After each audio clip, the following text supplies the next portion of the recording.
What's going on, everyone? My name is Joey Harrison, and today we're going to discuss about why I'm sticking with my Sony A7R3. So, if you guys followed me on Instagram, which most likely you don't because I'm not that big on either platform here or Instagram, but I made a post on my story that's asking what people thought about the R5 and switching over from Sony to Canon.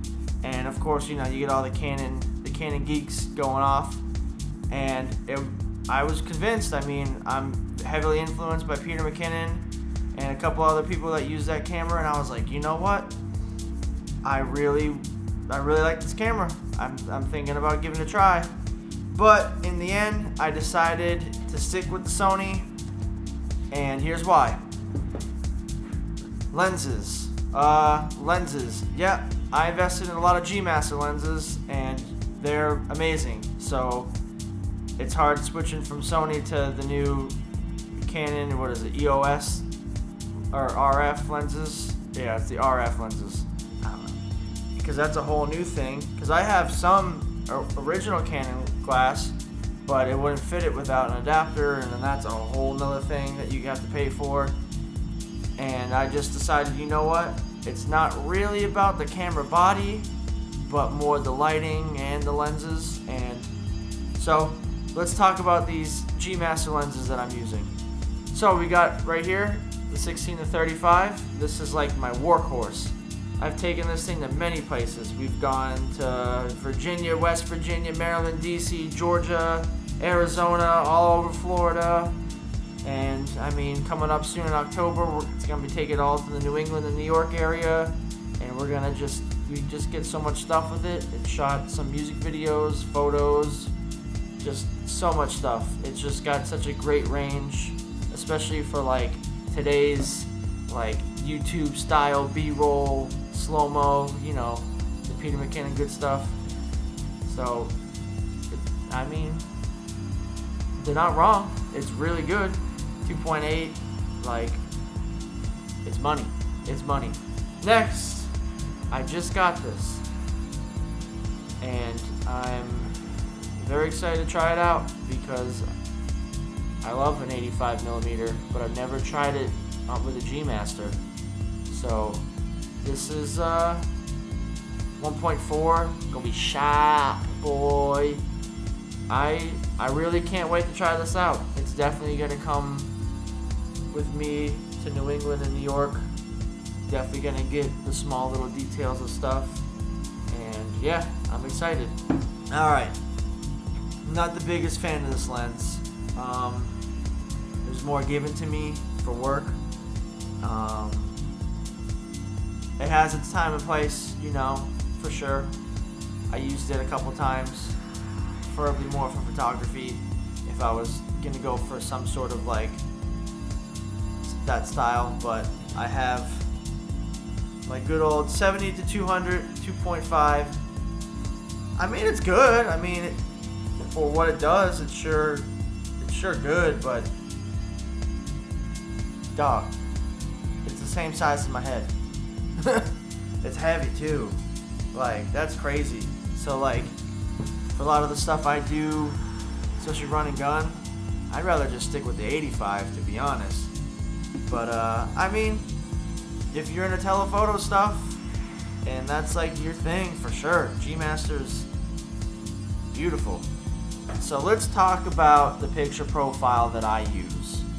Well, first off, I've bounced around from picture profile to picture profile. I think when I first got my first Sony, which was the A7S II, I stuck with, like an idiot, I didn't know a lot of the pros and cons of certain things, but I was with S-Log3, I think it was on the cinema style, not the S-Gamut 3, and I mean, it looked nice, but when I color graded the fuck out of it, it just absolutely crushed the image, and I don't want to say I regret,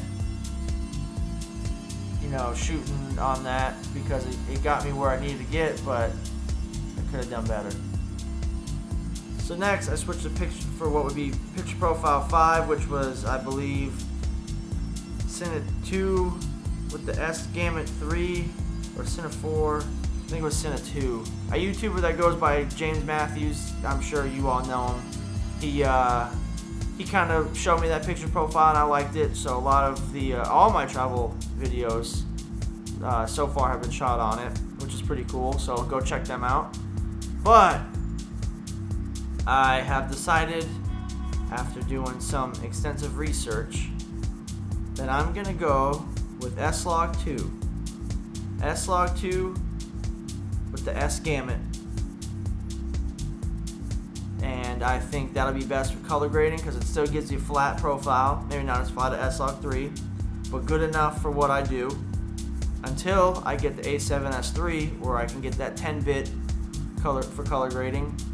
That would be nice. That way I can switch the S Gamut 3 with the S-Log3. But until then, that's what I'll be shooting on, and I'm excited to try it out. Let's actually see some test footage right now.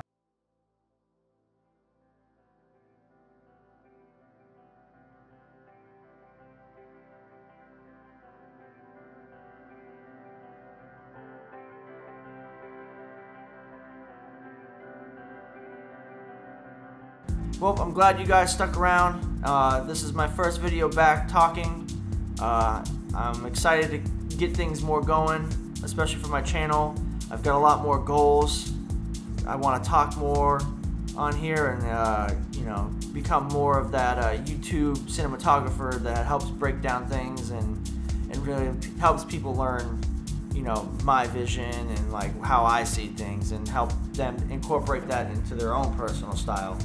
And I'm still gonna do the travel videos, still gonna do the bedroom freestyle, gonna do all these little side projects for sure, along with my freelance work, and on top of that, my corporate work that I do, which helps pays the bills, at least until I get big enough on here to where I can fully fund myself from here, which that'd be cool, but I'm not rushing into that. I'm not worried. I'm all around professional filmmaker, so I'm very blessed. But yeah, so we're gonna really get going on this channel. At least 2 to 4 videos a month, but it's probably gonna be leaning more towards 2, just because of how busy things are. So we're gonna talk about my cinematography breakdowns more, you know, show a lot of my side projects and how I lit them and all the psychology behind that. And we're gonna go a little BTS of that. You know, I think that'll incorporate into well with it.